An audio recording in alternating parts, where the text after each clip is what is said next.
মার্কিন মুলুকে ট্রাম্প ফিরতেই বড়সড় পরিবর্তন। প্রেসিডেন্ট পদে বসার কয়েকদিনের মাথায় এবার বড় সতর্কবার্তা দিলেন ডোনাল্ড ট্রাম্প। ব্রিক্সভুক্ত দেশগুলিকে দিলেন চরম হুমকি, জানিয়ে ইতিমধ্যে জোর চর্চা বিশ্ব রাজনীতিতে। ব্রিক্সভুক্ত দেশগুলির তালিকায় রয়েছে রাশিয়া, চীন, দক্ষিণ আফ্রিকা, ভারত, সংযুক্ত আরব আমিরশাহী, ইজিপ্ট সহ বেশ কয়েকটি দেশ। কিন্তু এতে নেই আমেরিকা। কি এমন বললেন মার্কিন প্রেসিডেন্ট যাতে আলোচনা বিশ্বজুড়ে? ট্রাম্পের বক্তব্য, ব্রিক্সভুক্ত দেশগুলি দিনে দিনে ডলার থেকে এক প্রকার দূরত্ব তৈরি করছে। এই পরিস্থিতিতে হাত গুটিয়ে বসে থাকবে না মার্কিন মুলুক।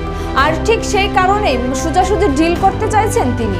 মার্কিন প্রেসিডেন্ট তার সোশ্যাল মিডিয়া সাফ জানিয়েছেন, ডলারের কোনো বিকল্প মুদ্রা আনা যাবে না। ডলার ব্যবহার না করলে 100% শুল্ক চাপানোর হুঁশিয়ারি দিয়েছেন তিনি। ট্রাম্প বলেন, আমাদের এই দেশগুলির কাছে প্রতিশ্রুতি প্রয়োজন। তারা অন্য কোনো ব্রিক্স মুদ্রা তৈরি করবে না কিংবা মার্কিন ডলারের বিকল্প হিসেবে অন্য কোনো মুদ্রা আনবে না। ব্রিক্সভুক্ত দেশগুলিকে বিদায় জানাতে হবে মার্কিন অর্থনীতিতে বিক্রয়ের চিন্তা ভাবনা।